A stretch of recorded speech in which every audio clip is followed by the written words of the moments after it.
Es a Manuel Lafarga, que es toda una eminencia, o yo por lo menos me parece así, porque es que tiene un saber humanístico, sí, musical. Codos, y persona, la vista que me la dejo. Y a la que también aprecio muchísimo. Pues bueno, pues nada, hoy vamos a dedicar la segunda sesión, como amablemente pues se ha prestado a ello. Pues hoy va a hablar de la música relacionada con temas psicológicos. Sí, decía que unos fenómenos un tanto especiales. Que, bueno, que no tengo más clases hoy, que si quieres podemos esperar un poco más. Lo que quieras. Que son 5 minutos, es que luego ellos a la hora tienen... ¿Empezamos? Sí, empezamos. Bien, pues buenos días, un placer estar aquí otra vez. La clase de hoy va a intentar ser una segunda parte o un complemento a lo que vimos en la primera clase, cuando hablamos del cerebro, etc. Hoy el tema está centrado en lo que se llama habitualmente psicología evolutiva de la música, ¿no? Cuando se utiliza la palabra evolutiva significa literalmente del desarrollo, es decir, qué habilidades vamos adquiriendo desde que nacemos, en qué momento empezamos a oír o a percibir ciertos patrones musicales y hasta más o menos el final de la infancia, la primera adolescencia. Esto se llama psicología evolutiva del desarrollo.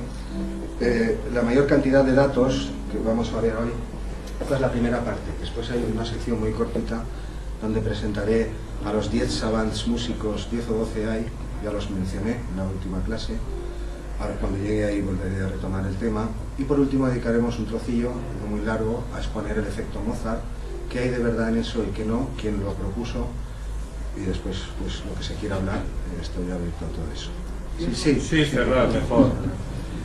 Decía que todo este cuerpo de datos de qué habilidades musicales, entre comillas, vamos adquiriendo en la población normal, es decir, la que no está alfabetizada en música. Si nos enseñan música, todo lo que voy a mostrar yo en la primera parte, todo ocurre antes, un par de años antes. Pero hay estos se llaman hitos evolutivos o hitos evolutivos del desarrollo, que son determinados puntos o habilidades por los cuales todos pasamos, es lo que significa un hito. La mayor parte de este cuerpo de datos procede de un programa de investigación que ya finalizó, que se hizo en Estados Unidos, finalizó pues casi hace 20 años, duró bastante tiempo. Eran estudios longitudinales. Longitudinal significa que yo observo durante mucho tiempo a unas pocas personas, y también transversales, y que observo en una población muy grande cosas muy concretas. Por ejemplo, si yo paso un test a miles de personas, es un estudio transversal. Mientras que si yo tomo un aula o un cierto grupo y lo observo durante mucho tiempo, como hizo por ejemplo Piaget con sus hijos, de donde trabajo para elaborar sus teorías, eso se llama un estudio longitudinal. Bueno, el tema Project Zero fue una combinación de ambos tipos, pero mayormente Project Zero estaba centrado en la población normal, digamos así, la gente que está escolarizada pero que no estudia música o algo así. Bueno, esto está publicado, se puede consultar también en castellano. El libro han traducido como Música y Desarrollo Psicológico, creo que está en Alianza Universidad, el resumen de todos estos, y yo solo voy a enseñar 4 cosas, lo esencial. También se puede consultar un detalle suficiente y mayor que el que yo voy a mostrar aquí en la revista Eufonía, donde hace ya unos 10 años Pascual Pastor me pidió un artículo sobre estos temas, hizo un monográfico sobre música y lenguaje, y me pidió un trabajo así y lo elaboramos. Se llama Fundamentos del Desarrollo Musical y Lingüístico o algo así. En Eufonía, Lafarga, no recuerdo el título exacto, creo que es algo así, Fundamentos del Desarrollo Musical y Lingüístico. Bueno, pues esto es lo que vamos a ver en primer lugar, y después una sección corta, solamente los voy a presentar, voy a decir quiénes son los savants, voy a contar 3 o 4 habilidades, casi todos están en YouTube, todos no, o en Google, tienen su página y se puede acceder. Pues voy a empezar, bueno, que las cosas de rigor, como siempre. Musica reservata es una denominación del Renacimiento para un cierto tipo de música compuesta para expertos, algo como lo que está ocurriendo aquí, es decir, vamos a hablar de música pero para músicos, no para población no alfabetizada. Y esto pues es de rigor también, el departamento. El nombre del monólogo creo que lo he puesto en algún sitio también, ahora no te veo aquí. ¿Pero como savant? No, como savant, no.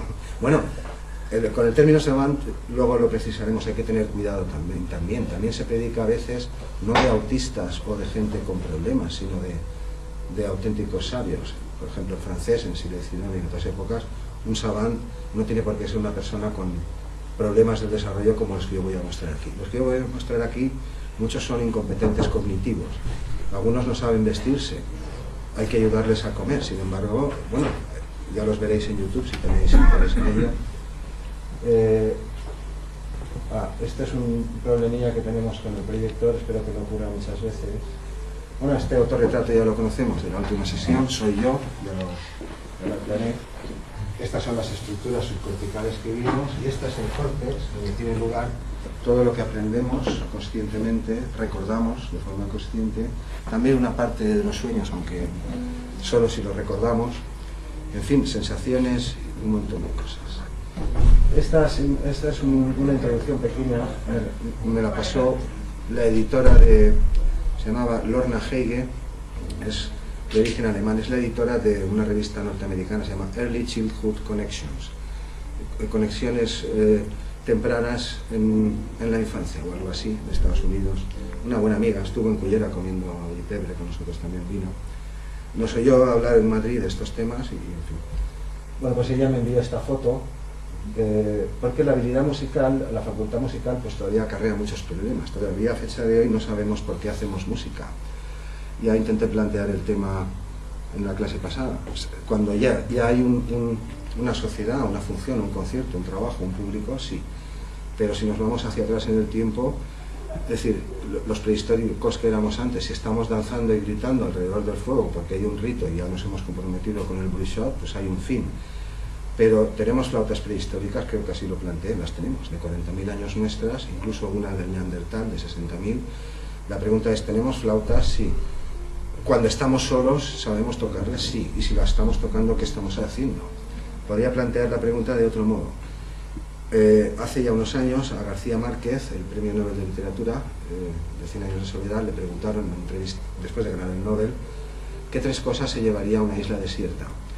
Y Gabriel respondió 3, no me acuerdo de las 2 primeras porque no tenían que ver conmigo, pero la tercera se me grabó, claro, dijo, la suite en sol para violonchelo solo de Bach. Pues esta es la pregunta, ¿qué hace un premio Nobel de literatura solo, en una isla desierta, escuchando una pieza para un instrumento solo? Es decir, la música probablemente es una facultad universal, es decir, que se predica de todos los humanos. No hay cultura conocida que no utilice música y ciertos tipos de actividades musicales, pero sin embargo seguimos a oscuras respecto a qué pueda significar o por qué gusta a todo el mundo.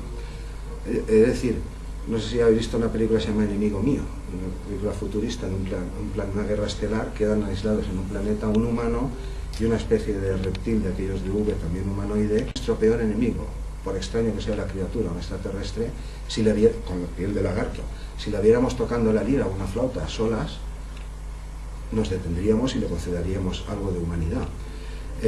La razón de esto, de por qué la música es un fenómeno tan universal y a la vez tan poco comprendido, es probablemente que es muy antigua. Es decir, que en algún momento, no la música como la hacemos hoy, sino la facultad de modular la voz, que es de lo que hablábamos en la última clase. Es decir, cuerdas vocales tenemos todos los mamíferos, menos los delfines, todos.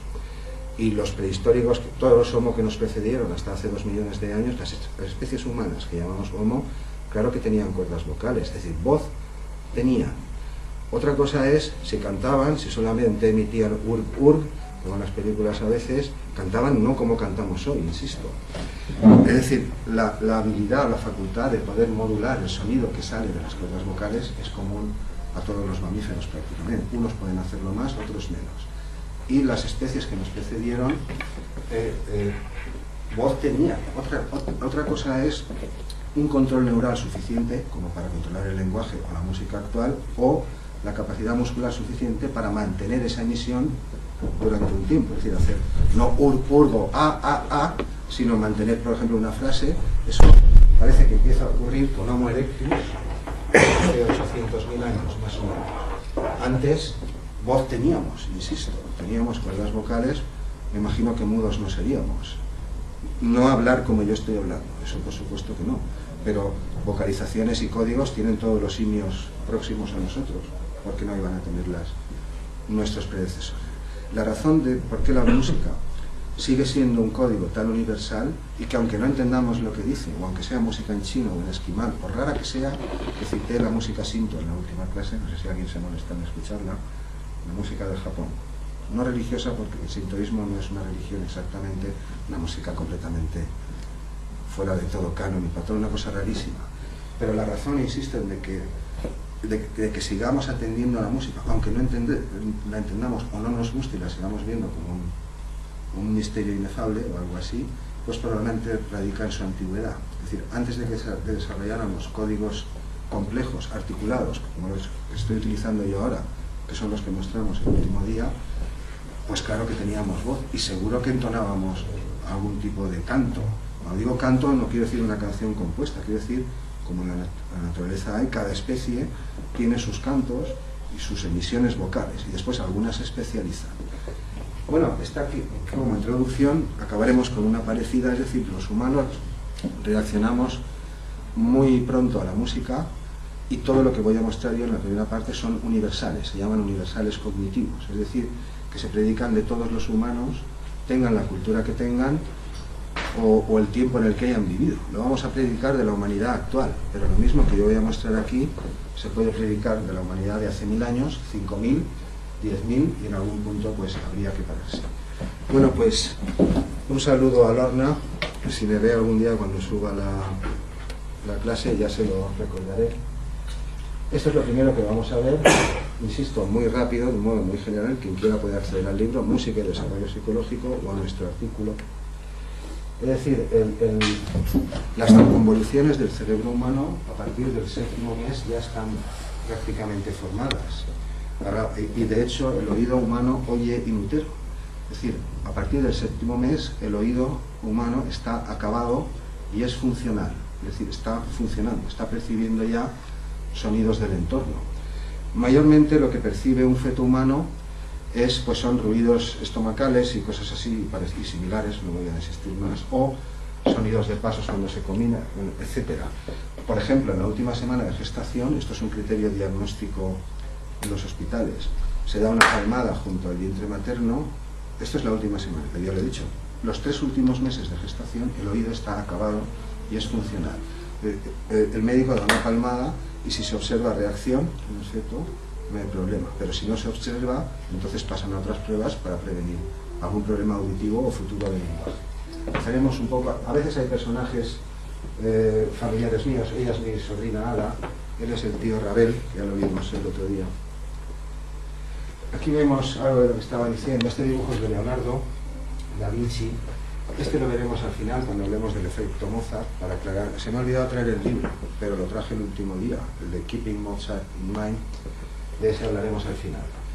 Él es uno de los hijos de Eduardo Cifre, que es mi padrino, bueno, en fin, hay gente por aquí. Aquí está el cuadro que estaba diciendo, aquí se ve la semana de gestación, y estos son estímulos que daban de palmazo. Estos estudios ya se hicieron, mayormente investigadoras francesas hace décadas, aquí hay poco que discutir ya. Es decir, en torno a 25 o 26 semanas, de 23, 14 no podían afirmar que la respuesta fuera a la palmada o no, 9 sin respuesta, semana 26-27, 20 seguían siendo inconsistentes, pero a partir de la semana 27-28, es decir, 7º mes, 4-28, ya 12 son inconsistentes, pero 9 parpadean in utero, los fetos al salir de la palmada. En la 28-29 ninguno es sin respuesta, solo 3 son inconsistentes y 17 parpadean, mientras que en las últimas semanas de gestación todos reaccionan al sonido. Es un criterio diagnóstico clínico para prevenir futuras complicaciones del lenguaje, pero poco vas a prevenir, porque si queda una semana para que vas a nacer, pues ya, si hay un daño ya está hecho. Pero bueno, es un criterio diagnóstico. Bueno, aquí a veces he incluido, ya lo he dicho, estas cosas ya las he comentado, a veces he incluido la explicación de la falla, que lo leíamos aquí en este. Ya me pararé en el caso de los amantes para que podáis leer algo, ya lo he comentado. Aquí vemos lo mismo, en el 8º mes de gestación, prácticamente todas las estructuras corticales la parte consciente, están acabadas, están a término y están funcionando. Otra cosa es cuando ya hemos nacido, en qué punto aprendemos a enfocar los ojos. Eso no ocurre hasta el tercero o sexto mes. Pero oír, según nacemos, ya oímos, y oímos a las mil maravillas. De hecho, oímos más que un adulto. Es decir, somos sensibles a más contrastes. En el habla humana hay una cosa que se llama contrastes lingüísticos mínimos. Por ejemplo, la diferencia entre una B y una P. Por ejemplo, pongo un ejemplo, hay más, las R, las L, las Ls, las Y, son fonemas que se parecen mucho, pero que no son exactamente. El ejemplo más evidente es el de la B y la P. La B y la P, en el espectro acústico, que sería el garabato de la onda que la representa, solo difieren en los primeros 20 milisegundos. Es decir, en la primera fracción de 50 de un segundo. En los primeros 20 milisegundos, un humano ya sabe si lo que está viendo es una B o es una P, porque son la misma emisión, solo que en un caso P, los labios se abren de una forma y en otro caso de otra. Bien, pues cuando nacemos, a los pocos días de vida y a las pocas semanas de vida ya somos sensibles a muchas de estas cosas. También al contorno tonal de algunas frases, al ascenso y al descenso, a si la voz que nos está hablando es femenina o es masculina. Todo esto ya se comprobó hace décadas, es decir, nacemos con un oído mucho más sensible del que tenemos de mayores. Poner una demostración empírica de lo que estoy diciendo. Los chinos, que mucha gente hacemos humor en Occidente con la R, ¿no? Es que no saben decir la R, dice, el lío amalillo y esas cosas, un chiste de toda la vida. No es que no sepan, es que no la oyen. De adultos no la oyen. Es decir, de bebés todos oímos todo, eso es lo que estoy diciendo. Nacemos con una especie de calco exagerado para todo tipo de estímulos previsibles, y en función de lo que vamos oyendo, si en nuestro idioma no existen ciertos fonemas, al cabo de 3 o 4 años de edad, la sensibilidad a esos fonemas se pierde. Eso se llama, ¿cómo se llama? Apoptosis. La apoptosis, o muerte celular programada, es un mecanismo del cerebro para ir eliminando todas las conexiones que no son relevantes. Nacemos con muchísimas más neuronas de las que necesitamos y de las que tenemos incluso de adultos, y en las primeras edades de la vida, hasta el periodo crítico, más o menos hasta los 13, 14 años, pues ahí se va produciendo poda neuronal selectiva, es otra forma de decirlo. En fin, avancemos un poquillo, a ver qué cortaba por aquí. Esto ya lo he dicho, esto no. Está finalizado antes del octavo mes, alrededor de la semana 30, séptimo mes. Esto no son tampoco valores absolutos, como las edades que iré mostrando no son invariablemente así para todo el mundo. Él a lo mejor es a los 8 años, él a los 8 y medio, otros a los 4. Pero estadísticamente hablando, cuando consideramos una población suficiente, vemos que sí, que hay ciertas tendencias o hitos del desarrollo. ¿Qué puede escuchar un feto in utero? Bueno, todo no lo puede escuchar, y esto ya tiene que ver, ya tiene relación con lo del final, el famoso efecto Mozart. Todo no lo puede escuchar porque el feto está inmerso en líquido amniótico, que no es exactamente como el agua. ¿Qué pasa en el agua? Pues en el agua pasa que todas las frecuencias por encima de un sol sostenido, un la más o menos, se pierden, porque es así, el agua no es el aire, de modo que si yo me pongo a hablar debajo del agua, o hiciera sonar algún sonido debajo del agua, todas las frecuencias y fonemas y rangos de voz del hablante que estén por encima de esa frecuencia se pierden, se amortiguan, se apagan y ya está. De modo que algunos de esos métodos que venden por ahí, que si el violín, que si Mozart, que si no sé qué, pues eso hay que tenerlo en cuenta. El líquido amniótico y el tejido muscular de la madre no es el agua, es más denso, no es homogéneo como lo es el agua, y se pierden más cosas de las que estoy diciendo.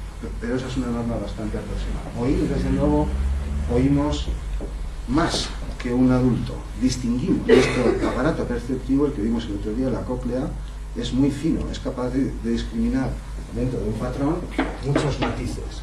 Mientras fonemas o esos sonidos no están presentes, de modo que los chinos no es que no sepan pronunciar la R, sino que ya de adultos no la oyen. O sea, su sistema auditivo ha perdido esa distinción, y esto es literalmente así. Bien, avanzaré un poquillo, pues no paramos. Después está la cuestión del ingratismo musical, que es la eterna polémica de la psicología. Es decir, si nacemos ya con muchas facultades preinscritas, como diría Descartes o algo así, o si se deben a la cultura. qué parte viene ya con la especie preprogramada, es parte del programa genético, y qué parte se debe a la cultura. Esta es la eterna historia de la psicología. Él es Rafael Talens, era vecino mío, yo soy de Cuyá, no sé si lo dije, también fue profesor mío. Él es Eduardo Cifre, él es mi padre, él fue mi padre, él fue mi abuelo, él fue mi tío, y esta es la banda del Ateneo, porque Rafael Talens al final estaba con el Ateneo, pero da igual, esta es la pregunta. Yo no sé si estoy así de raro con la media perilla y todas estas cosas, porque me enseñaron música a los 4 años, no lo sé, ni lo sé, ni nunca lo sabré. Algunos afirman que sí, que si enseñamos música en edades tempranas, todo mejora, que este es el efecto Mozart. Pero otros han replicado estas cosas y sostienen que no, que este mismo efecto se puede predicar de cualquier estímulo placentero con el que yo estoy aprendiendo. Es decir, si uno está motivado. Pero después hablaremos del tema. El debate innatismo versus cultura, pues es el debate eterno de la psicología. Hay un libro muy curioso donde se citan todas estas habilidades del oído que me he saltado corriendo en el primer año de vida. Se llama Nacer Sabiendo. También está en Alianza Universidad, Nacer Sabiendo. Es de Miller y Dupois. Ahí está todo el detalle que he contado de las Bs, de las Ps y de un sinfín de cosas más, porque esa es la realidad.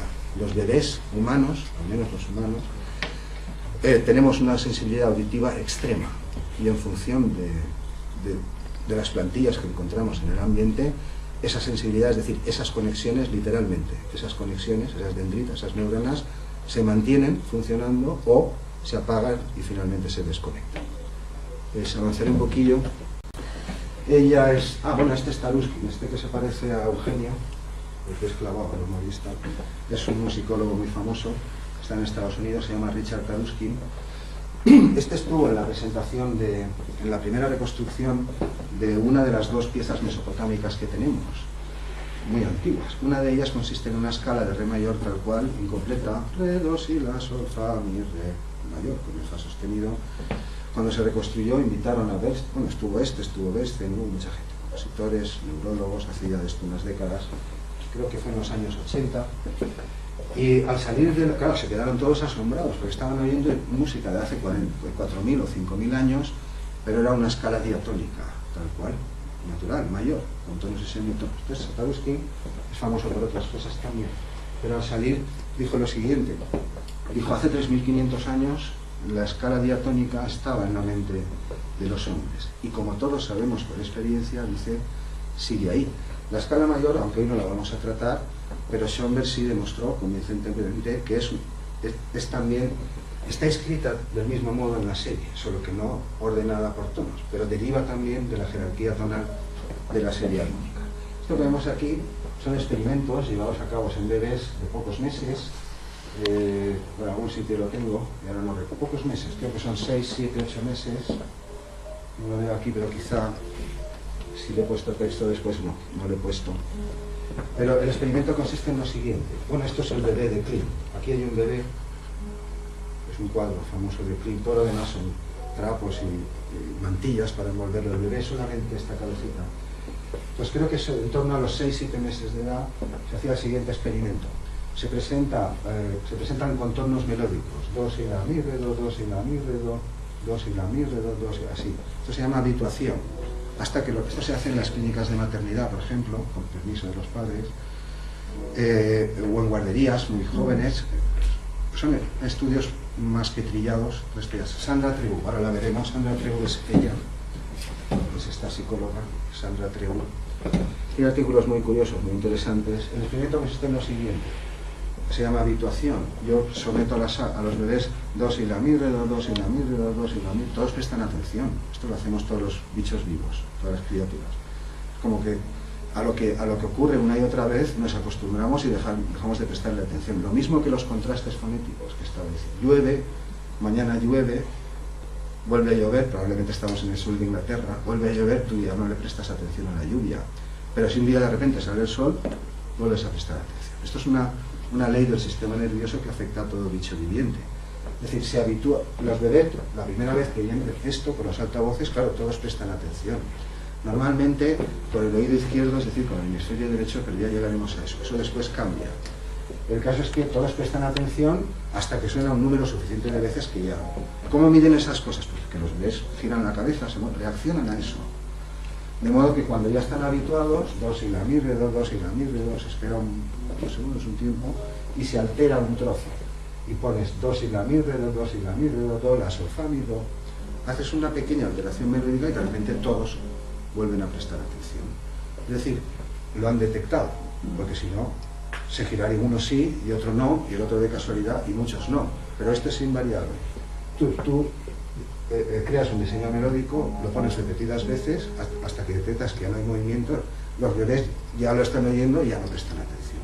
De repente introduces un pequeño cambio y se comprueba que inmediatamente todos, es decir, han detectado la novedad, han detectado el cambio. Eso no significa que sepan música ni nada, sino que su sistema auditivo y sobre todo el neural, que es a donde está conectado el oído, han detectado el cambio.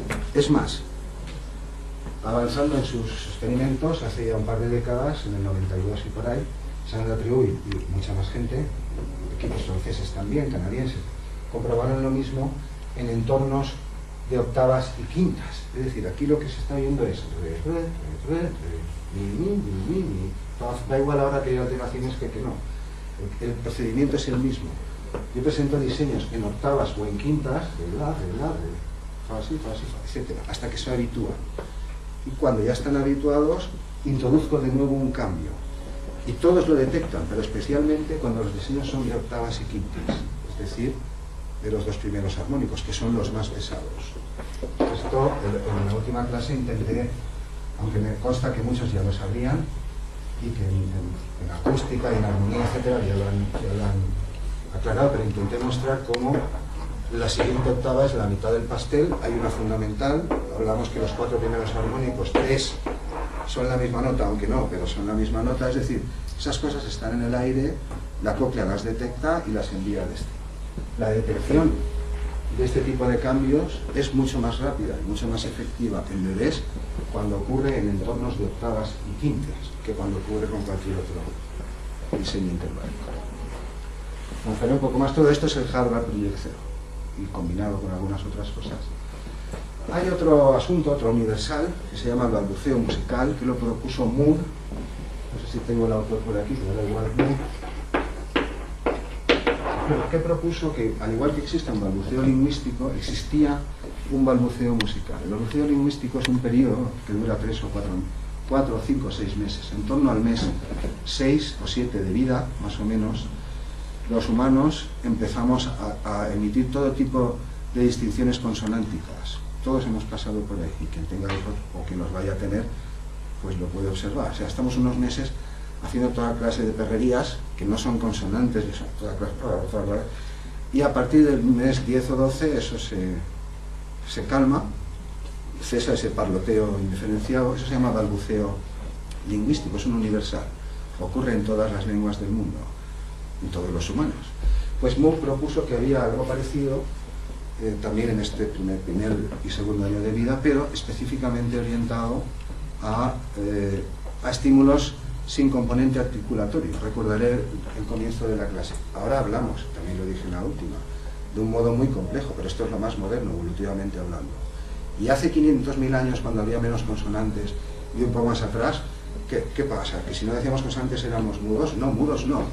Cuerdas teníamos, aunque sea para asustar a la parienta, o al oso, o al enemigo, o a quien sea, o al marido, para echarlo de la... Claro, es que no podemos imaginar una humanidad prehistórica muda.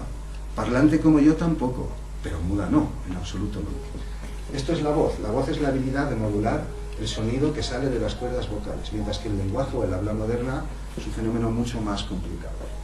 En cualquier caso, ella es Lorna Hale, no me acordaba, la editora de Early Childhood Connection. Aquí tenemos la transcripción de un balbuceo. Moore también participó en el Harvard Project Zero, aunque hizo sus estudios también por otro lado. Es el estudio más comprensivo, con H, es decir, más amplio, más vasto que jamás se ha hecho sobre este tema.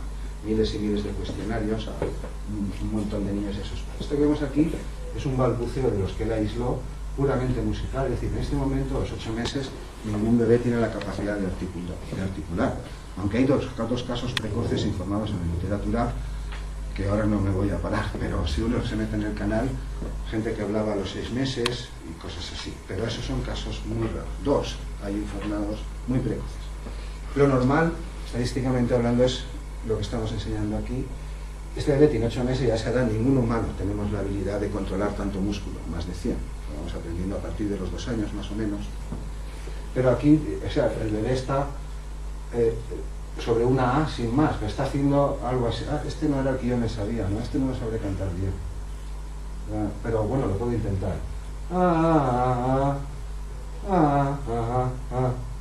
Es decir, no se trata de que la figuración sea en corchea, sino que lo que está haciendo es una especie de experimentación vocálica sobre una vocal, pero con tonos, sin consonantes. Había uno que me sabía muy bien, lo cantaba bastante bien y lo aproximaba, pero no es este. Bueno, él propuso que había también un periodo de experimentación vocálica. Ahora no digo de vocales del habla, sino vocálica de la voz, de la capacidad de modificar la frecuencia, chillar, gritar, terceras o segundas incompletas, lo que fuere. Mira, aquí sí que hay, en algunos casos he insertado después el texto correspondiente. Este es el formato de nuestros libros, ya lo dije, en la página web se puede ver. El SMUG lo propuso en el 76, los sonidos que él intentó aislar, pues se generan a veces sobre una vocal o a veces también sobre algunas sílabas, pero no contiene elementos del habla articulada o de la prehabla, digámoslo así. También son rítmicamente amorfos, el ritmo es una función separada, ya lo intenté aclarar. Hay casos de amusia, no vamos a hablar de ellos en esta ocasión, lesiones en músicos ya adultos formados, en los que el paciente, ictus, ataques cerebrales, este tipo de cosas, en los que el paciente, el músico, puede perder la capacidad de reconocer la altura de los sonidos y no es capaz, mientras que antes era un músico y conserva la habilidad rítmica, pero el caso contrario también existe, hay mucha variedad. O sea, músicos que siguen conservando después del accidente, músicos y compositores, la habilidad de reconocer las alturas, los acordes, etcétera, pero el ritmo no. Es incapaz de distinguir ya si es un 2-3, si es un 3. Es decir, son componentes separados que se desarrollan durante la infancia. Son como piezas de un gran engranaje y después se acoplan para funcionar como están funcionando. Aunque no lo parezca, mi habla es rítmica, es decir, contiene un ritmo. No será un ritmo 5-4 como Marte de Holst, ni 2-4, ni nada, ni complejos de la consagración, pero mi habla es rítmica y cada idioma tiene una cierta cadencia rítmica y las frases se van construyendo según ciertos patrones rítmicos. De hecho, es a través del ritmo del habla que los humanos vamos aprendiendo el lenguaje.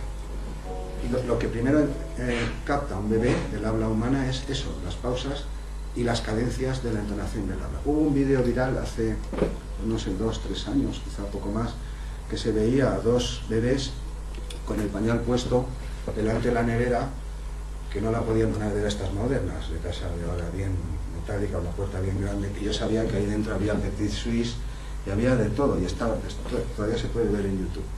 Y estaban los 2 delante ahí, 2 enanos así, ¿no?, con el pañal puesto, y uno intentaba abrir, le decía al otro, la la la la la la la la la la la la la, y el otro le respondía, la la la la la la la la la la la la. Oye, el vídeo está por ahí, fue viral, y es real, no es un montaje. Es decir, todavía no eran capaces de reproducir todo lo que oían, lo que sin duda oían, lo que sus cerebros oían, no podían reproducirlo, pero el patrón prosódico del habla, que es rítmico, bueno, en este caso, yo puedo construir frases que no tengan ritmo, por supuesto, pero el patrón que estoy desgranando es el mismo que usamos para componer música, hacer quién sabe cuándo. Pregunta, respuesta, ascenso, conclusión. 4 elementos aquí, 4 elementos aquí. Pues eso es lo que estoy diciendo. De hecho, esto también está, hoy hay poco ya que discutir, es a través del ritmo del habla adulta que los bebés, antes del año de vida, ya lo creo, pues van detectando las cosas y van llevando cada fonema a su cajón, o, en fin, o lo que sea. Los patrones, no solamente está el ritmo prosódico, que es el que yo he ilustrado, también hay un ritmo articulatorio, aunque no sea evidente, ya lo estoy diciendo y así es. Insisto, no es un ritmo estricto tipo metrónomo, pero no es un ritmo amorfo. Hay estructuras, aunque si de hecho grabáramos mi voz en un espectroscopio de eso, se vería que no hay interrupciones. pero eso es otro problema, no voy a entrar ahí ahora. Entre cada palabra y cada palabra, los humanos aprendemos a segmentar, aunque no entendamos la cosa. Es lo que nos pasa, por ejemplo, a mí con el alemán. Yo no entiendo una palabra de alemán, aunque si lo veo escrito, hay palabras que se parecen al inglés y lo puedo reconstruir. Pero ¿por qué no entiendo la...? Bueno, realmente es que no sé dónde acaba una palabra y dónde empieza la otra, porque de pequeño no fui habituado a escuchar alemán. Esta es la mejor escuela de idiomas.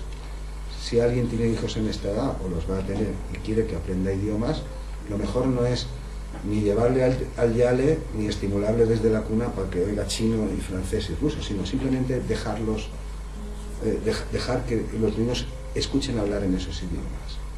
Si un bebé humano oye hablar chino, ruso y francés de niño, de adolescente o de mayor, cuando lo estudie, conserva esos fonemas y el aprendizaje es mucho más rápido. La mejor escuela de idiomas es dejar que un niño, hasta la adolescencia más o menos, oiga hablar a su alrededor diferentes idiomas. Por ejemplo, hijos de familias políglotas. El padre es francés, la madre es vietnamita, la abuela es rusa.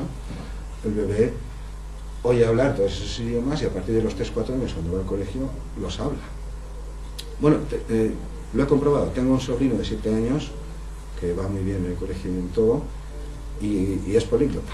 Todavía no habla 7 idiomas. Todavía no los habla como un adulto, pero que no tiene ninguna dificultad en pronunciar nada. Mientras que un adulto, pues sí, podemos aprender cualquier sistema tonal en cualquier momento de la vida. Eso ya lo dije y es verdad. Pero los idiomas nos cuestan mucho. Podemos llegar a aprenderlos, pero hay ciertas distinciones, ciertos fonemas que nunca aprenderemos. Es lo que les pasa, por ejemplo, a los orientales con la R y a nosotros con cualquier cosa. Conocemos un poco más.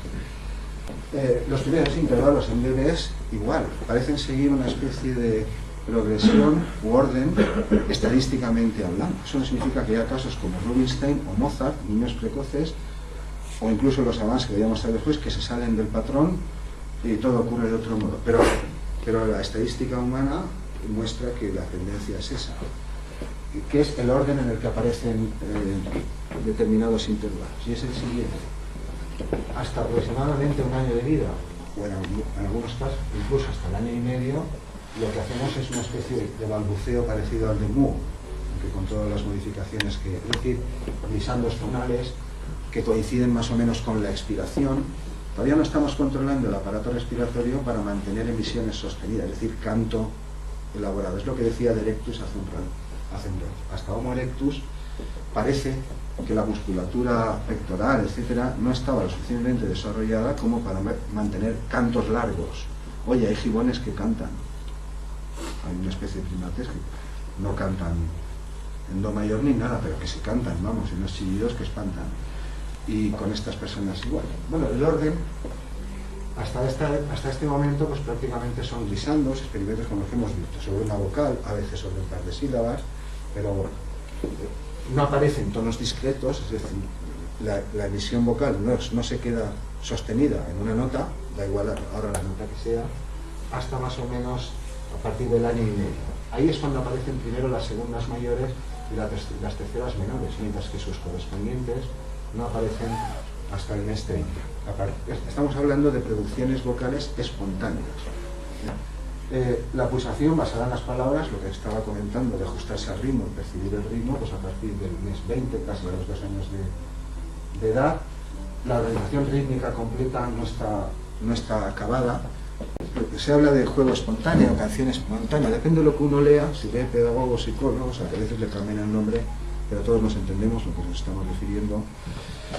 Aquí tenemos otro de estos universales cognitivos, que es la famosa canción original. Este fue el tema de tesis de Leonard Bernstein, no sé si lo cité en la última clase, no puedo recordar, pero este fue su tema doctoral de tesis. Es decir, hay una secuencia melódica que todos hemos utilizado de niños y que en Occidente se observaba, que es que cuando los niños a los 2-3 años juegan en sus juegos, no tienen por qué ser en corro ni nada, estás con tu hermano, yo me acuerdo de estas cosas, y todos los presentes se tienen que acordar. Y tú le quitas el caramelo a tu primo o a tu amigo o a tu hermana y dices, ya me lo he comido, sol, sol, mi, la, sol, mi. Hasta en el fútbol se oye hoy. Barça, Barça, el sol, mi, la, sol. Este fue el tema de tesis de Bernstein. Habían observado en los años 70, se llama La canción original, 6 preguntas sin respuesta o algo así. Está editada en castellano, no está, que yo sepa. habían observado los psicólogos evolutivos, desde Piaget en adelante, en el siglo pasado, que los niños occidentales, en sus juegos espontáneos, sin que tú les enseñes música ni nada, cualquier niño siempre utilizaba esta cadencia. Es como una especie de armazón donde tú metes cualquier cosa, el bocadillo, el caramelo, ya no te junto, qué sé yo, lo que se te ocurra. Y se preguntaron si esto era consecuencia de ser occidentales, porque como aquí tenemos un sistema tonal, está la madre con la radio, la tele, el anuncio, y todo lo que vimos en Occidente se ajusta a un sistema tonal, pues cabía la posibilidad de que esto fuera fruto de la habituación o aculturación, también lo llaman así. De modo que en eso consistió su texto. Se fueron a diferentes países donde tenían sistemas musicales no temperados como los nuestros, fracciones irregulares de tonos como la India, etcétera, y comprobaron que en efecto también ocurría. Tengan el sistema tonal que tengan con microtonos o con lo que haya, los niños de cualquier cultura humana, invariablemente los primeros cantos que producen, todos se ajustan a la tercera descendente y la cuarta ascendente. Por eso se llama el canto universal. Dice, según dijo él, esto es resultado de la organización cerebral, vale decir, de la cóclea del oído, la naturaleza del aire, porque el aire vibra según la serie cuando la frecuencia es sostenida, claro. Si estoy haciendo garabatos con las consonantes, ahí ni hay serie ni hay nada, por oídos no. Pero si un sonido se mantiene, el aire adopta ciertas formas que siguen la jerarquía tonal, la cóclea las capta, y entonces dice que esta secuencia, viene a decir es fruto de las dos cosas. Estos tres intervalos también son la base de la armonía occidental. Bueno, no hace falta que insista ahora en terceras, cuartas, etc. Son los primeros. La tercera, ya lo dije en la próxima, en la anterior, eso lo dije, la tercera es el siguiente armónico a la cuarta, en las que yo. Bueno, pues un universal más. Y en este, ya las edades a las que estas cuestiones están maduras, por ejemplo, a qué edades percibimos con exactitud la altura, o con una cierta, la población que no estudia música, pues ya es un poco más tardío. Por ejemplo, cualquier humano que no tenga problemas auditivos, si estudia música, pues incluso antes. Pero si no, en torno a los 7 años es capaz de detectar. No estamos diciendo ahora decir ni precisar nada. Es como nosotros, nos ponen el test ese de C-Shot, tú tienes que decir si está más alto o si está más bajo. Pero nada más, detectar, como lo que hacen los bebés, no es comprender. Detectar es que el sensor está funcionando y si pasa una mosca volando yo oigo ese zumbido. Detectar es que los ojos ya están acabados, están funcionando y si se presentan frecuencias diferentes mis ojos las ven. Otra cosa es la interpretación que yo le dé según la cultura o según lo que fuere. Pero en general, los humanos a los 7 años detectamos sin ningún problema una diferencia de un cuarto de tono y a los 12 incluso de un octavo de tono. Eso sí, en el registro central del piano.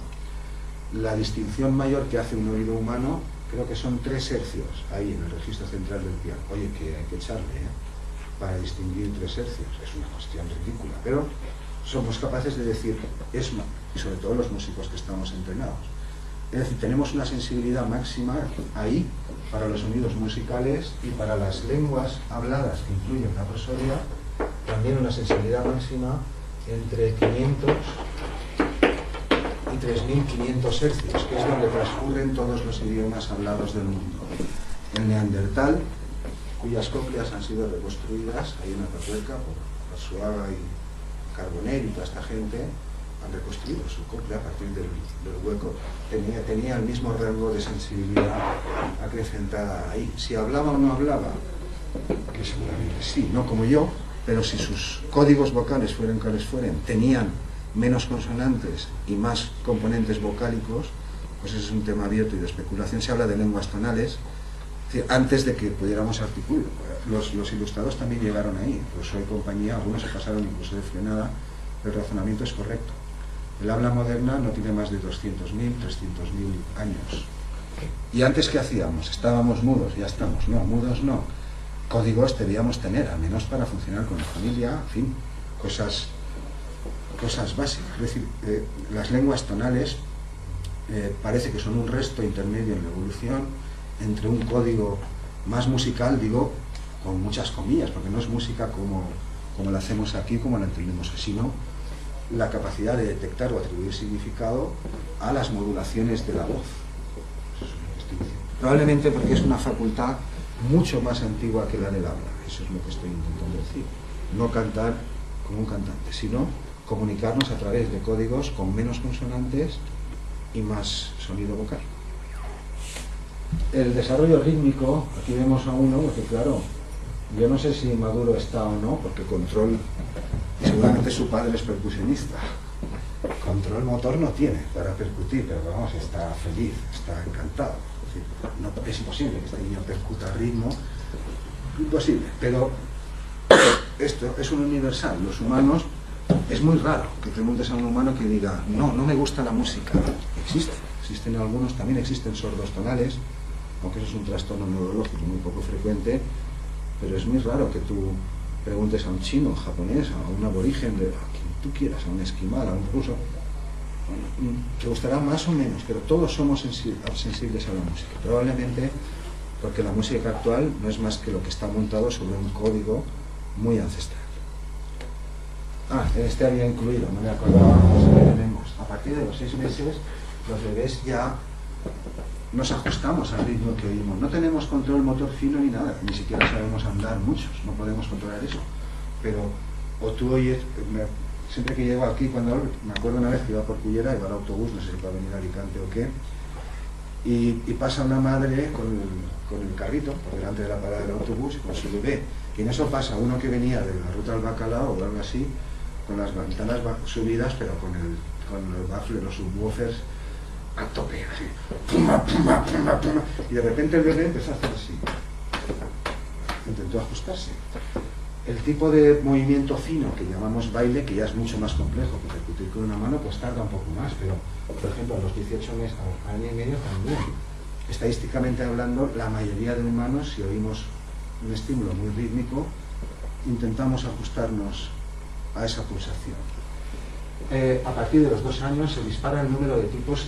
Significa que a partir de los 2 años ya este intento de ajuste incluye ya movimientos de todo el cuerpo, algo así como protopasos de baile o lo que quieras, o sea, lo que se quiera considerar. Moog de nuevo está aquí, de Piaget y compañía, no vamos a hablar ahora. Estamos acabando ya con el Harvard Project Zero y ya vamos a ver en un momento los días. Después está el famoso tema de la canción infantil, que hay una canción espontánea, no el balbuceo que he citado antes ni el canto universal, sino juegos, y también la canción aprendida, así lo distinguían. Es decir, las producciones vocales al tuntum, lo que los humanos vamos haciendo, y los modelos adultos de canciones que nos enseñan los adultos, que son los que intentamos imitar y aprender. Y en este campo de la canción infantil, el Harvard Project Zero, también Hargreaves, no he citado a todos los autores, pero si alguien tiene curiosidad, pues le puedo dar más nombres. Hargreaves era el que más, el jefe, digamos, el que organizaba todo. Pues había propuesto 4 fases. Una primera fase, es decir, cómo aprendemos los humanos las canciones cuando no somos músicos. Una primera fase topológica, en la que atendemos al contorno global, lo mismo que hacemos con el habla, lo he dicho antes. Un bebé aprende el habla captando y aprendiendo a segmentar el ritmo de mi prosodia y también el ritmo de mi articulación, el ritmo. No el hecho de que sea ba, pa, ma o que signifique algo, no, nada, simplemente la segmentación rítmica. Después hay una fase de ajuste, cuando ya está el contorno topológico, la forma, digamos, global de la canción, de superficie rítmica la llaman, después otro del contorno de entonación, y después, por último, uno de estabilización de la tonalidad. De hecho, hay un punto aquí, en torno a los 3-4 años, por ahí, en el que los bebés aprendemos las canciones de los adultos, pero cuando hay una modulación, ponemos un estribillo o la canción tiene tonalidad, que sea simple, cuando cambia la tonalidad ahí, durante un cierto tiempo cometemos errores y después esos errores desaparecen. Ocurre algo parecido con el uso de los pronombres deícticos, en el caso del lenguaje. Los pronombres deícticos son aquellos de mío, tuyo, para mí, a ti, ese tipo de cosas. Partículas gramaticales que no son objetos, pero que indican relaciones de posesión, destino y cosas así. Ocurre algo parecido. En torno a los 3 años, quien estudió esto es Carmilov Smith. Es una gran psicóloga, también norteamericana. Su libro se llama Más allá de la modularidad, también está en la Alianza Universidad. Ella encontró estas y algunas más. Durante unos 3 o 4 meses el pronombre deíctico se invierte. O sea, primero, cuando aprendemos a usarlo, lo usamos correctamente. Esto es lo curioso. Durante un tiempo hemos aprendido y usamos esas partículas correctamente. Llega un momento, antes de los 4 años, que estamos unos meses en el que eso se invierte. Aparecen errores. Errores de redescripción, se llama ella. Bueno, esto es una gran maquinaria, eso es lo que hay que entender. Y pasan esos 3 meses sin que tú hagas nada de nada, el error, la pieza vuelve a su sitio y seguimos hablando correctamente. Es decir, el nivel de complejidad que tiene el habla humana, no voy a decir el lenguaje, que también, pero el habla humana, la gramática, etcétera, es imposible que se adquiera solo por aprendizaje o por escuchar palabras, sino que parece ser, y en eso Chomsky parece que tiene razón, que algunas cosas vienen preinscritas, no conceptos, pero sí operaciones, funciones, pues parecido a lo que decía respecto al canto universal. No es que vengamos con la serie armónica escrita en la cabeza, aunque es posible, porque estamos oyendo vocales desde 3 meses antes en el útero materno. La madre habla, y si es cantante no te digo. Se pierden muchas cosas, pero sus vocales son sonidos musicales. Es decir, estamos oyendo tonos musicales prácticamente desde que nacemos, o incluso antes. Bueno, voy a avanzar un poquillo más. Hace una pregunta, Sí.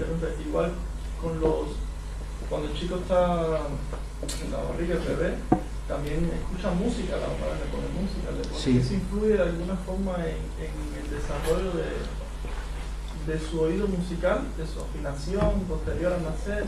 Pues yo eso no lo sé, eso es lo que venden algunos de estos dispositivos de cinturón, no lo sé. Yo estoy diciendo lo que sé, que por encima del sol, frecuencias musicales ninguna. Y consonantes muchas tampoco. Como si hablo debajo del agua, que pusimos el ejemplo tonto en la última, ¿no? Si yo hablara francés, pues si yo escucho hablar a un francés debajo del agua, ¿qué oiría? Pues blu blu blu, blu blu blu, blu blu blu, blu blu blu.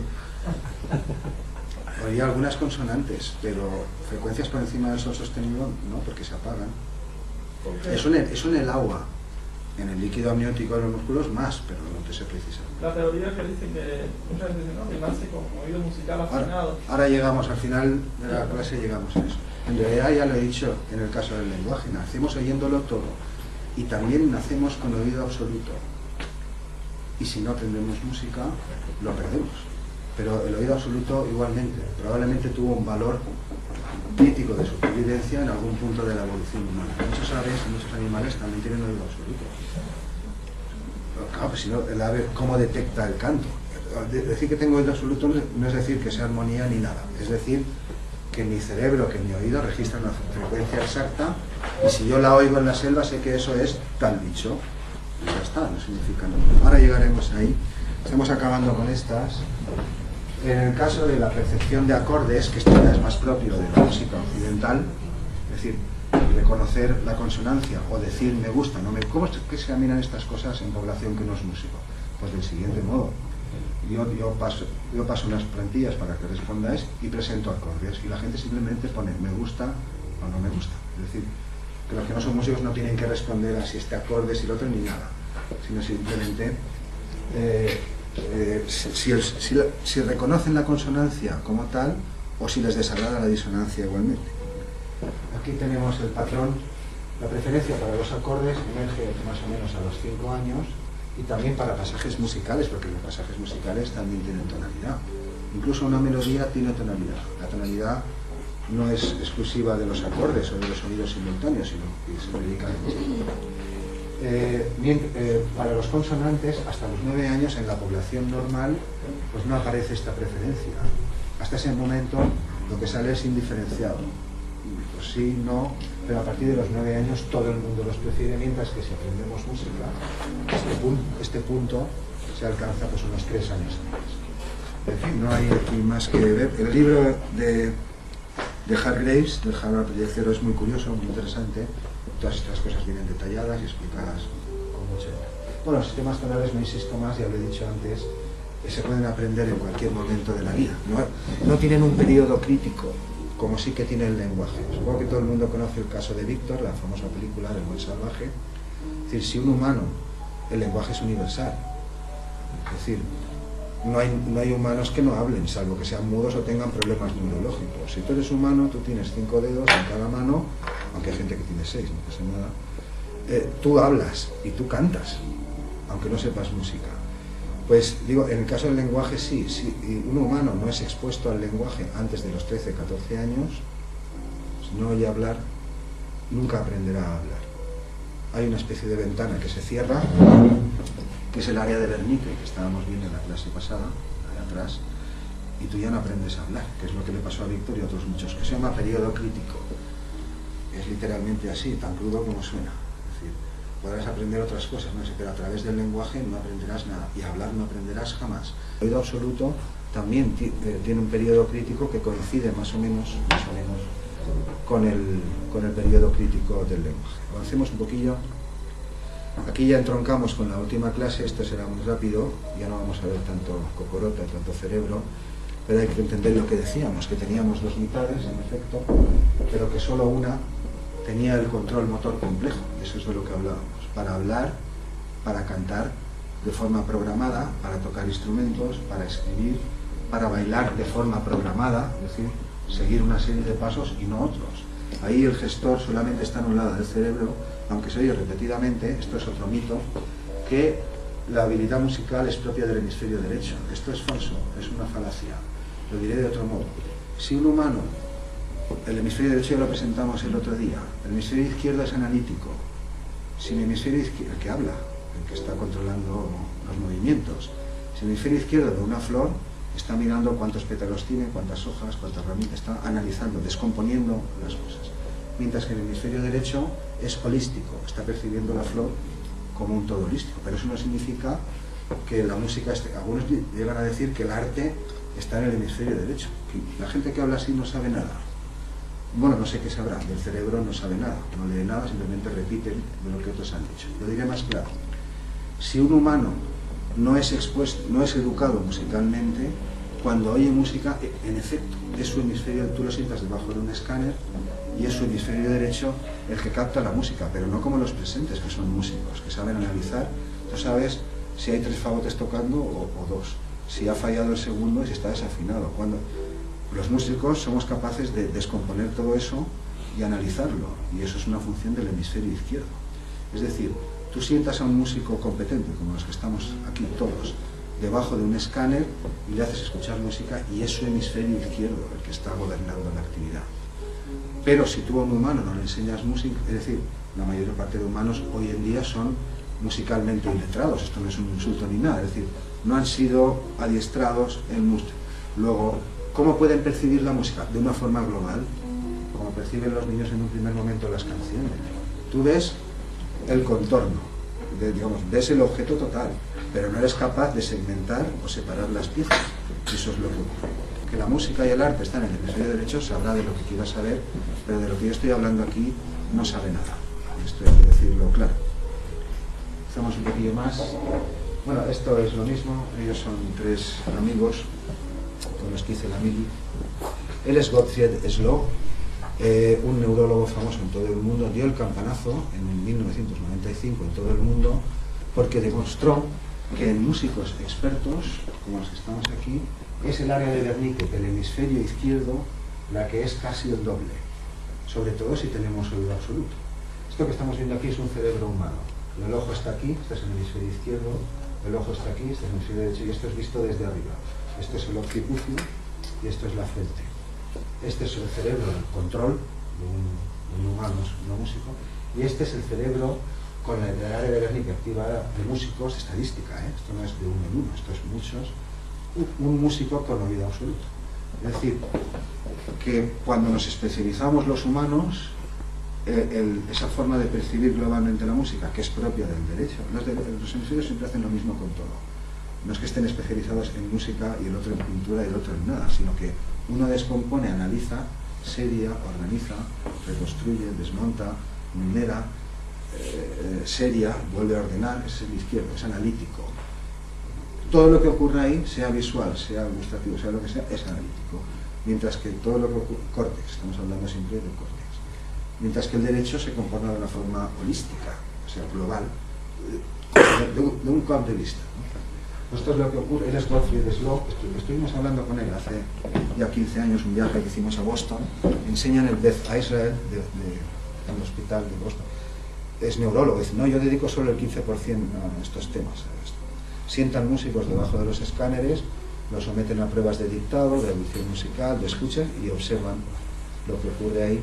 Él, en cambio, es Lawrence Parsons, también un amigo que conocimos en Texas. Bueno, ahí estaba yo solo con Gottfried. A Gottfried sí que lo conoció Penélope también en Boston. Y esta foto es suya. Él trabaja en el Texas Health Center. Bueno, ahora está en Inglaterra. Lawrence Parsons, él me facilitó la foto. Ah, perdón, digo, ¿qué es eso? Es ese autorretrato. Aquí está. Me esperé al último día para hacer una foto con él. Este es el Texas Health Center. Aquí hay varios sótanos llenos de escáneres. No solamente examinan a músicos, también a otras profesiones. Pues dice, voluntarios, alumnos, universitarios, de todo. Y algunos conducen estudios sobre músicos, otros sobre otro tipo de artistas o cualquier otra profesión. Pues era una cámara de esas que compras en los kioscos. Me guardé la última para hacerme la foto y no salió. No salió la última. Tengo una foto con él. Estamos al final de esta sección. Estos son síndrome de Williams, que hablamos el último día un poco de ellos. No son los savants, son un síndrome diferente que también tienen retrasos cognitivos, incompetencia cognitiva. La cuestión recibe muchos nombres, hay que andar siempre con pies de plomo, con las etiquetas, que todo el mundo entiende lo que estoy diciendo. Incompetencia cognitiva, se puede decir, solo que muchos de ellos conservan el oído absoluto y sobre todo la mayoría de ellos si se les da la oportunidad, claro. Es decir, si tú les das instrumentos, todos son hipersensibles al sonido y les encanta la música, aprenden canciones, cientos, y de hecho algunos, bastantes, aprenden a tocar instrumentos musicales. No como los tocamos nosotros, ciertamente, pero hay algún caso sorprendente que luego lo mostraré, que es ella, Gloria Lenhoff. Ahora lo mostraré. De hecho, su padre, este señor que hay aquí, que ya murió, Howard Lenhoff, hay un artículo en castellano, pues, de síndrome de Williams, investigación y ciencia, lo publicó él y otras personas que trabajan con sordos. Demostró en su tesis doctoral que probablemente los elfos y los duendes, probablemente de la Edad Media, y todos esos cuentos de las leyendas, Peter Pan y eso, probablemente eran personas con síndrome de Williams, que esto, hablan sin ningún problema, ni gramatical, ni morfológico, ni nada. O sea, están hablando contigo y de hecho es como si te conocieran de toda la vida. Se comportan como un adulto, sin embargo no consiguen aprender muchas cosas, la mayoría de aprendizajes normales no lo consiguen. Son un síndrome especial y la mayoría de ellos pues tienen habilidades musicales, yo no voy a decir innatas, porque si no les das la oportunidad, claro, si no les das pero la mayoría de ellos tocan algún instrumento a un nivel de competencia, pues en fin, moderado, como nosotros, depende de las horas que le eches, pues claro, tocarás mejor o tocarás peor. Gloria Lenhoff, ahora la veremos en otra ocasión. Ellos son síndromes de Williams de Valencia, Tomás Monzó, Iván de la Llosa de Ranes. Él toca en la banda de la Llosa de Ranes, es percusionista, toca de memoria, claro. Bueno, de memoria, que no lee las partituras, pero es percusionista, se llama Iván. También ha salido en Canal Now. Aquí tenemos a muchos cuando venían a nuestros cursos en la universidad. Él es Tomás Monzó, él es Vicente, no recuerdo el apellido, él es Tomás, él es Vicente también. Bueno, aquí están.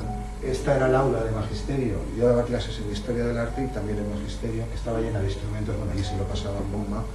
Y cuando hacíamos algún curso de estos, que duraba un par de meses, pues sí, siempre venían a una sesión. Veamos los savants quiénes son, solamente los voy a presentar, voy a decir quiénes son, quien quiera tomar notas y que no entran en el canal, y ahí se ahorrará mucho tiempo, porque también los tengo ahí, uno tengo los savants músicos, la Zarga, y ahí las sesiones están anotadas, la página web, todo. Simplemente lo voy a presentar. De este ya hablamos, era el ciego Tom, el que casi hizo rico al general Bethune, un general sudista, pues casi $1 millón de la época. Se sabía, o sea, no llegó a pronunciar más que 200 palabras, creo, en toda su vida, aprendió. Era prácticamente mudo, retrasado, lo sacó de la plantación, tenía un piano en casa, en la mansión, el general sudista, el niño ahí se puso a tocar, pero sabía tocar más de 7.000 canciones. Bueno, le hicieron pruebas, aquí tengo algún detalle, desde los 4 tocaba ya, ha dicho 200, pues 100, no llegó a pronunciar en su vida más que 100 palabras, y bueno, lo llevaron lo llevó de gira por todo Estados Unidos, vinieron también a París, a la Sorbona. Ya conté aquello de uno que preparó una pieza que tocaba, una pieza simple para piano, pero que se podía tocar con una sola mano. Este era ciego. Y entonces el profesor en cuestión la tocó y después él subió y hizo lo mismo. Se puso una mano detrás, o no sé si la pondría detrás o no, tocó con la mano izquierda lo mismo. Es decir, oía con toda claridad si el peso de la percusión sobre las teclas era compensado entre ambas manos o siempre era nada. Si no, no podía ser. Bueno, Manuel, perdona, que creo que es importante. ¿Qué diferencia hay entre el síndrome de Williams y los Savants? El síndrome de Williams es una enfermedad aislada. Tiene una causa concreta en el cromosoma 8 y algunos otros genes implicados. Problemas del corazón, envejecen antes, problemas digestivos, es decir, se puede aislar. Hay una prueba diagnóstica en los hospitales, sencilla, esto que como que te pinchan para sacar sangre, se llama TET-FISC. No recuerdo las letras exactas, creo que es FISC, algo así. Está disponible, es una prueba estándar para detectar si una persona tiene Williams o no. Es de transmisión hereditaria y la competencia musical que se alcanza no es la que voy a mostrar ahora con los Savants. Estos 10 personajes que vamos a ver ahora, oye, en YouTube están, yo no digo nada, oídlos. No me creáis por fe ni nada, ¿no? Que lo ha dicho Manuel, que saben tanto de cuánto, no. De fe nada, comprobadlo. Auténticos portentos del piano, ciegos, incompetentes, que no aprenden, que no pueden vivir solos, que no saben cocinar, que no se pueden vestir. Hay 100 en total, pero 12 o 13 son músicos. El síndrome de Williams es un síndrome, es una enfermedad concreta, que está aislada y que se sabe la que es. Estuvieron durante décadas mezclados con los Prader-Willi, que son otro tipo de lo que antes se llamaba retraso mental. Las causas de la incompetencia cognitiva, el retraso mental, pueden ser muchas. Es decir, muchos trastornos de diferentes tipos tienen síntomas parecidos. Es una cosa evidente. Pues durante mucho tiempo estuvieron confundidos con otro síndrome que se llama Prader-Willi, que estos no tienen habilidades musicales. Hasta que el padre de Gloria consiguió aislar el síndrome, era un biólogo, ya murió. También venía por Valencia, era amigo de Tomás Monfort, el padre. Yo no llegué a conocer, pero grosso modo es la diferencia. Pero, es decir, los Williams no son Savants. El caso de Gloria, que veremos al final, es una síndrome de Williams que tiene habilidades de Savant. Probablemente porque fue expuesta durante mucho tiempo, porque estudió, porque su padre se preocupaba de darle instrumentos. Yo eso no lo sé. Ahora la veremos en un momento. Bueno, este ya habíamos hablado de él, del ciego Tom. Este es Leslie Lemke, que también murió ya hace poco. Era ciego también, incompetencia cognitiva. Él es Darrell Treffler. Enseña en Chicago, es el mayor experto en savants del mundo. A este le conocemos por correo. De hecho, tiene nuestros libros. Él y algún otro también se lo enviamos hace años. Estos mismos formatos que estamos viendo. Pues ahí tenemos a Leslie Lemke en diferentes fotos. Aquí tengo el detalle un poco. Nació prematuro, no tenía vista porque quedó ciego a los 2 meses, a poco de vivir. Aprendió melodías, lo cuidó esta mujer, lo adoptó, lo mantuvo, lo recuperó hasta donde pudo. Y un buen día, parece que a partir de los 14 años, sonaba en la tele el concierto a veces, el tío se sentó al piano y estaba ahí la madre del otro y se puso a tocar el de Tchaikovsky.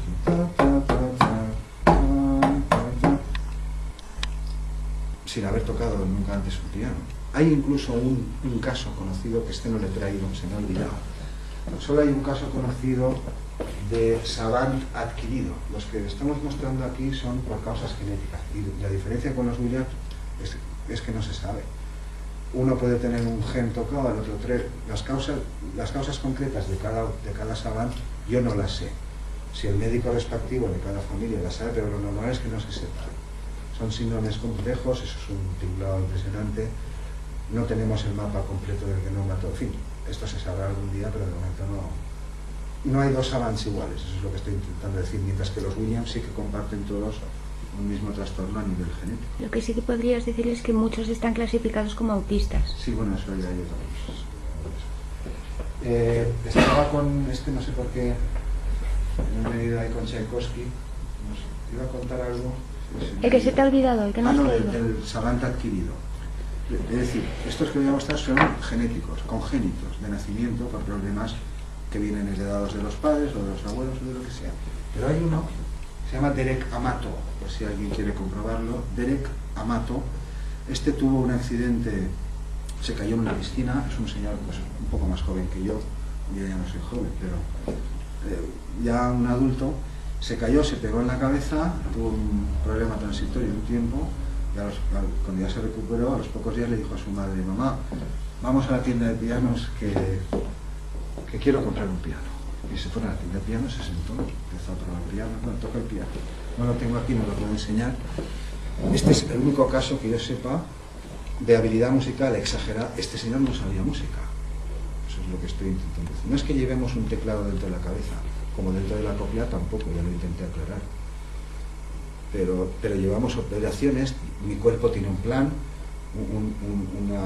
unos planos, tengo 5 dedos, el teclado está construido para ajustarse a mis 5 dedos y no a un pulpo intergaláctico como los de Men in Black, esos que manejan, si no tendría otra forma el piano, a lo mejor. Esto hay que explicarlo, porque Derek Amato existe, vive y es objeto de estudio en algunos de estos centros norteamericanos. Bueno, ahí está, ese único, se me ha olvidado, ¿no? Cuando lo monté hace unas semanas no me acordé de él. Veamos alguno más. Esta aquí es Ellen, vamos a ver en un momento, también prematura, quedó ciego a los 4 meses, empezó a caminar solo a los 4 años. Tienen problemas del desarrollo porque la máquina es muy, muy compleja y durante la infancia estamos creciendo a un ritmo acelerado y las piezas van a su sitio. Pero si se me estropea el camión que lleva las boberías ahí enfrente a San Fernando, pues ese correón se queda sin construir. Si pierdo un electricista cuando va a poner el ascensor en cierto edificio, pues ahí está el edificio, pero ¿quién sube al 30 piso? Son problemas muy complejos y según la genética avance y otras cosas también, pues supongo que al final averiguaremos qué le pasa a cada cual. Pero en el caso de los Avants, que en algunos casos se sabe algo. Por ejemplo, Kim Peek, ese famoso que hizo la película Dustin Hoffman, Rain Man se llama la película, La biblioteca humana. Kim Peek tenía agenesia del cuerpo calloso, por ejemplo.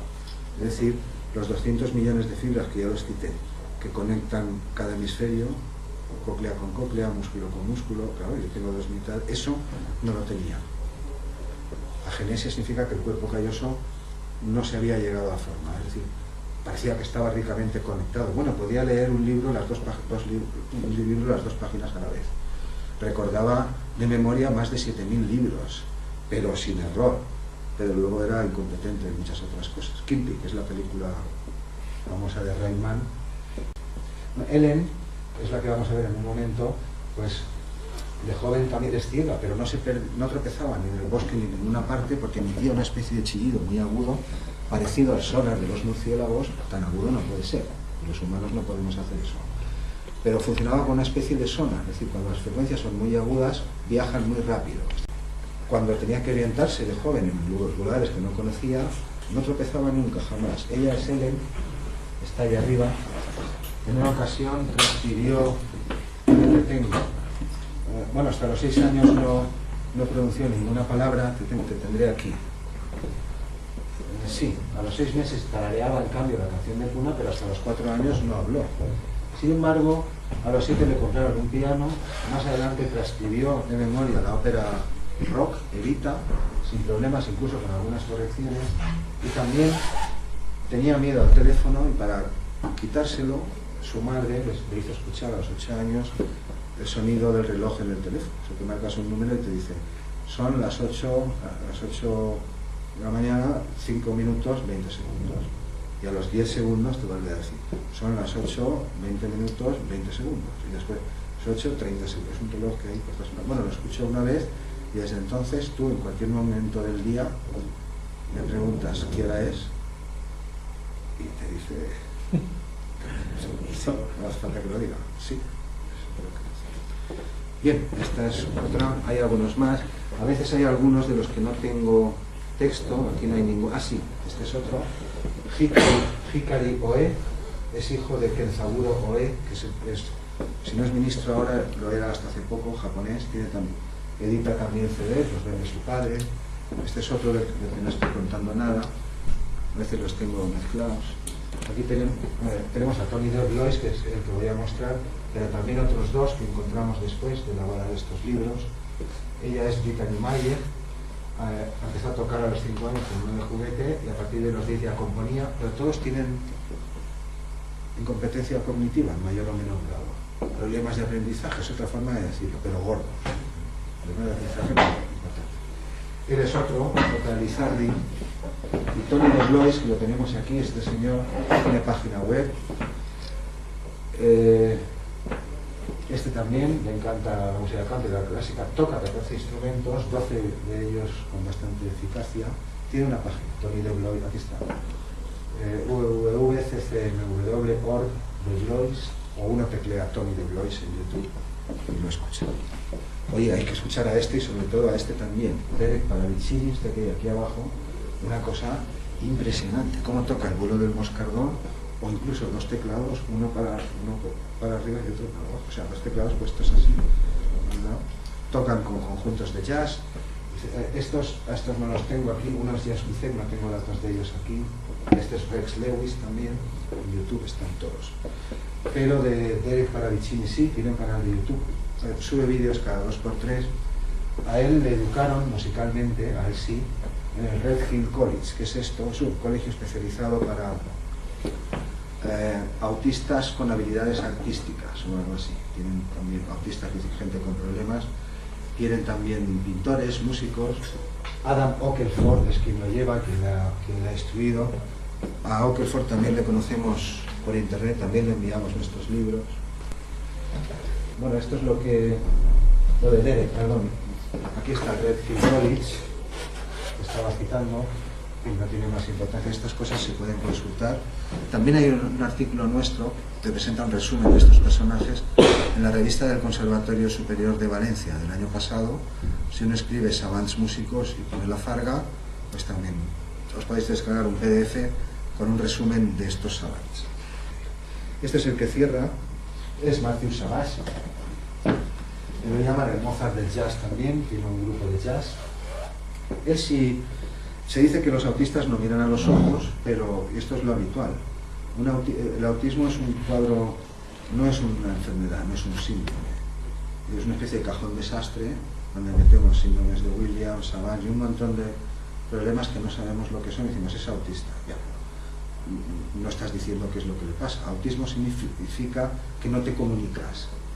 Eso es lo que significa la palabra, que tienes problemas de comunicación. Es como decir que tiene un problema, ¿dónde? En la cabeza, ya, pero ¿qué problema tiene? Pues es lo mismo. Cuando decimos autismo no es una categoría diagnóstica, no es un síndrome concreto, no es una enfermedad definida, es una especie de caja donde metemos todo lo que no se puede. Unos es por un síndrome, otros es por otro, la mayoría no se sabe. Bueno, pues lo normal es que una persona con rasgos autistas profundos ni mire a los ojos, no miran, los savants no miran, ni tampoco reconocen el tono de voz emocional, etc.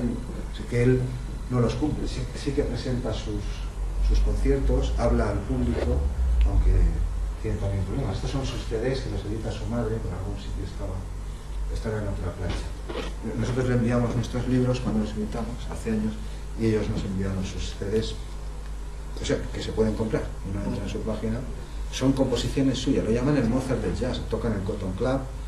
Tenemos algunos datos más, dirige un trío que se llama oye, que el jazz, la armonía del jazz no es exactamente la de aquí, dejando de lado la moderna, es tonal, pero el jazz, la armonía del jazz es diferente, es otro tipo de, pues los mejores expertos en jazz. Este personaje no ha ido a un conservatorio ni a una escuela de jazz, pero se ha especializado precisamente en ese tipo de música. Bueno, pues era el último. Y esta es Gloria Lenhoff, la síndrome de Williams, pero Gloria se hizo famosa en tiempos ya también. Es decir, ella no es un savant, es un síndrome de Williams, pero esta persona, bueno, aquí hay algunos rasgos de los síndromes de Williams. Aprenden música no como nosotros, insisto, leer música no aprenden. Lo que aprenden es a tocar un instrumento u otro, tampoco como lo tocamos nosotros, pero claro, que eso lo aprenden, mientras que otras muchas cosas no lo pueden aprender. Pero, por ejemplo, Gloria aprendió yiddish de su abuela, alemán de un vecino, castellano de un amigo. Y esto era cuando hicimos los libros. Después leí otra cifra posterior que se acercaba a las 3.000. En fin, más de 2.500 temas en 29 idiomas diferentes, pero sin errores de pronunciación. Bueno, ella es famosa, ha cantado con orquestas, en YouTube hay un montón de vídeos suyos, con cantantes de ópera famosos, y, en fin, Gloria Lenhoff. Y este es Iván, el de Allá Federales, nuestro amigo Iván, y tocando en un pub que se llama, ahora no me acuerdo, pero lo lleva Máximo, un antiguo alumno también, Máximo, no me acuerdo cómo se llama el pub, ya lo pondré, está feliz. Y para acabar, el efecto de Mozart le había dedicado muy poco, solo es ponerlo. Quizá he hecho bien, al ponerlo al final se ha ido ya casi todo el mundo, entonces no nos vamos a enredar ahí. Pero bueno, no podía empezar al revés, porque empezar al revés es como vender primero lo que la gente está comprando y yo, hasta donde se sabe, voy a comentar. Y después cada cual, ahí está el mercado, el que quiera que compre y el que no compre. El efecto Mozart viene a ser algo como lo que ha preguntado el compañero antes, es decir, si el hecho de aprender música favorece la inteligencia o todas las habilidades que tenemos o no las favorece. Lo primero que hay que entender es que la inteligencia no es una cosa única, de hecho no es una entidad concreta ni una estructura en el cerebro. Nadie sabe dónde está la inteligencia ni qué puede ser exactamente la inteligencia. Se supone que el que es inteligente, como Da Vinci, es bueno en muchas cosas. Es decir, la inteligencia se formuló primero como un factor único en la psicología de 1900, después fue la teoría triárquica de Spearman, 3 factores juntos, después fueron más, la multifactorial, y hoy en día se consideran más de 120 variables para medir estas cosas. Puedo poner un ejemplo muy socorrido, muy por los pelos, que es como la capacidad ofensiva pues, del Alicante Club de Fútbol o del Barcelona. ¿Qué es eso? ¿Es algo que está en la mente del entrenador o está en la cabeza del portero o hay un trocito en la cabeza de Ronaldo y otro en la cabeza? La capacidad es un ejemplo, ya digo, muy socorrido, quizá no todo lo pertinente que sea, pero para que se entienda lo que estoy intentando decir. La capacidad ofensiva es una resultante que medimos después. ¿Cuántos tiros a puerta ha habido? ¿Cuánto se ha movido la gente? ¿Cuánto habían dormido el día anterior? ¿Cuántos se fueron de juerga? ¿Si ha llovido? ¿Si el capítulo? Hay un sinfín de variables y al final concluimos que la capacidad ofensiva del Real Madrid es pues eso, algo así. La inteligencia, yo no digo que no la encontremos algún día, puede ser que radique en alguna estructura del cerebro que no sabemos cuál es, dentro del córtex, claro. Una especie de gestor o maestro director global, tal que si yo soy inteligente, si pinto seré bueno pintando, si toco el violín seré bueno en el violín. Estas cosas pueden existir hasta donde yo sé. El efecto Mozart, que ha sido un éxito de ventas, iba a decir, por esos CDs que se oye, que si tú escuchas, que si no escuchas, pues yo no lo sé. Yo sé que si tuviera un hijo, que no lo tengo, pues procuraría que escuchase lo mejor, pues Queen, Genesis, Bach, ese tipo de cosas, y no música máquina o cualquier cosa. Pero eso es aparte. Ella es Frances Rauscher, es una psicóloga del Albert Einstein, el Hospital de Nueva York. Ella es Isabel Rapin, también trabaja allí, una neuróloga muy famosa. Trabajaban juntas. Fue ella la que propuso este asunto en primer lugar. Y lo propuso del siguiente modo, con ratas. Es decir, resolver laberintos en T. Ese tipo de cajas abiertas con laberintos, que tú pones un trozo de queso y hay un recorrido con un laberinto en un jardín y la rata por el olor se va guiando, se equivoca y tarda tanto en llegar aquí o en llegar allá. Pones otros de tipo control, pero lo que ella propuso no es que la música clásica, es decir, del periodo clásico o barroca, la que sigue de cerca la jerarquía tonal, mejorase la inteligencia. Lo que ella dijo que mejoraba era el razonamiento espacial, también las habilidades matemáticas. Bueno, la música tiene mucho de matemática. No es que estamos oyendo música y haciéndola pensando en números, sino que ya los músicos ya lo hemos automatizado eso, pero de hecho la armonía y muchas cosas, en una partitura orquestal también, todo eso se ajusta a patrones, a ritmos, a múltiplos constantes, a muchas cosas. En cierto modo sí que es un razonamiento espacial, porque aunque la música opera en orden serial, hay que ir escuchándola, tú detienes o congelas cualquier cosa y lo mismo, en un compás, si hay 15 instrumentos tocando o cierto motivo aquí o el contrapunto por allá, ahí hay también, aparte del del discurso serial en el tiempo, que es cómo funciona la música, también hay una estructura y un cierto orden, el que sea, que haya elegido el compositor. Y lo mismo con las habilidades matemáticas. Esto es lo que dijo Rauschel, que mejoraba, que probablemente escuchar ciertos tipos de música, no cualquier música, la música clásica, barroca, este tipo de música, favorecería estas habilidades, no la inteligencia. Después la cosa se disparó, se ha vendido por ahí, pues yo no lo sé, pero el efecto Mozart consiste en esto. Este experimento, que las ratitas sí que parecía mostrar resultados positivos, es decir, que las ratitas que eran sometidas al laberinto, escuchando música del periodo clásico, parece que cuanto más escuchaban, resolvían antes el problema, mientras que el grupo control no. Pues esto después se aplicó a humanos también, y durante años se ha estado haciendo en entornos universitarios, alumnos, conservatorios. Te llevas a las clases y sometes a la gente a un test, a los alumnos que hacen doctorado. Intentan replicar los experimentos de Rauschel en humanos también. De modo que yo vengo aquí, paso un test, y en una de las clases, mientras resolvéis el test, yo pongo la 450 sonata al 4, lo que sea, y en las clases de al lado de control no las pongo. Y después mido los resultados del test, y parece ser que en ocasiones se documenta un efecto positivo, es decir, que las personas que han resuelto los test, estamos hablando ya de adultos, lo que estoy contando ahora ya son adultos, ya no son bebés, parecen en efecto resolver las cuestiones antes y con más eficacia que los grupos que resuelven los tests sin esta música de fondo. Pero es que estos mismos experimentos otras veces los han replicado otros en otros países, y a veces el efecto Mozart aparece y a veces no. Si son como los pimientos del Padrón, pues yo no lo sé, espero que el pimiento del Padrón se lo pica uno o dos de un montón. Pero esto es lo que pasa con el efecto Mozart hasta donde nosotros sabemos. Se formuló en el 90 y tantos, ella fue la madre de esta historia del efecto Mozart, Francis Rauschel se llama, trabajaba con Rapin, lo hicieron como lo hicieron, y después durante las siguientes décadas, hoy me imagino que seguirán intentando replicarlo.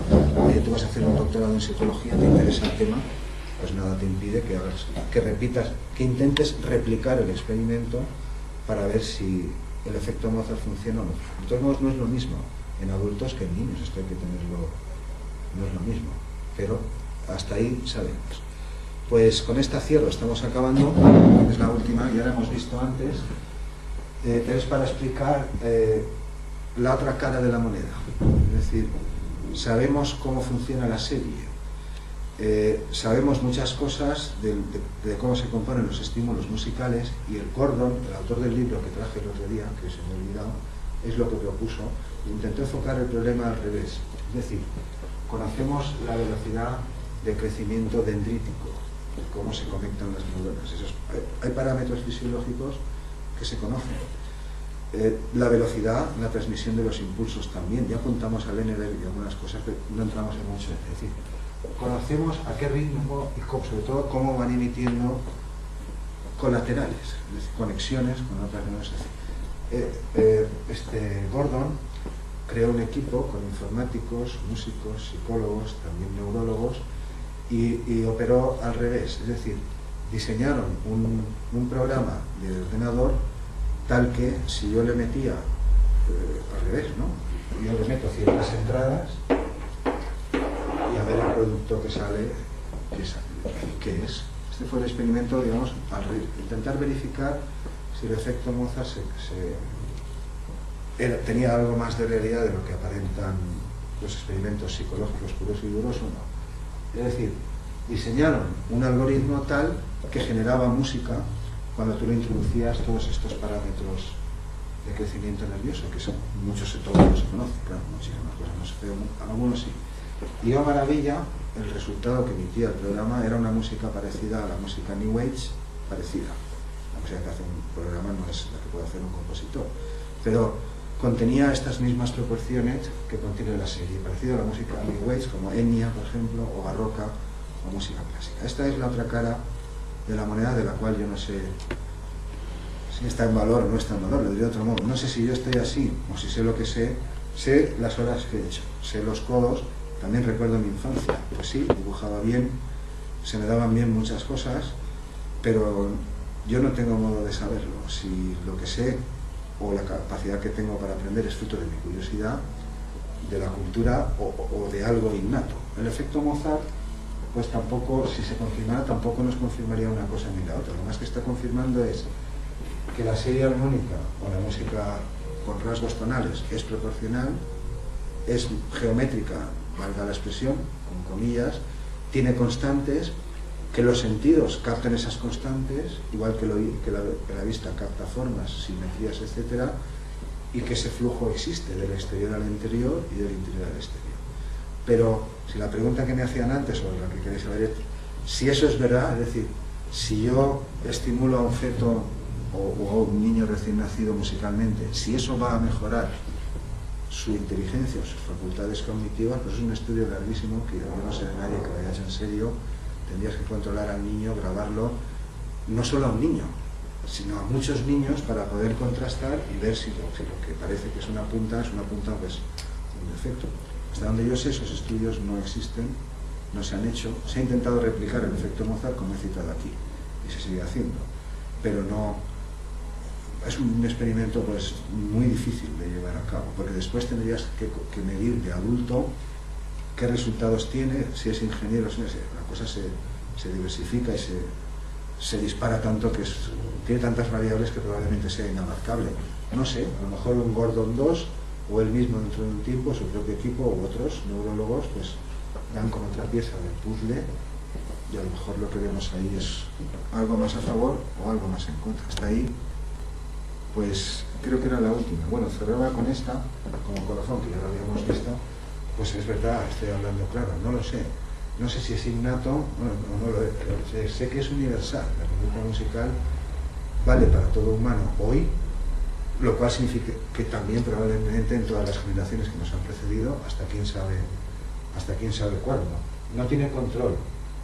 No sabemos si el instinto es innato o viene del fondo de la especie, de la evolución, pero lo que es evidente es que el lenguaje, que está encantado de la vida, se le ve, está feliz, aunque no sea capaz de percibir a tiempo. Bueno, pues con esto lo dejo, un nuevo placer, espero que haya otros más adelante o cuando los compositores o la gente del máster, claro, aquí todo el mundo tiene superior, pues para mí es el mejor público, ¿qué voy a decir? No tengo mejor público. Pues ya, lo cierro ya, esta vez la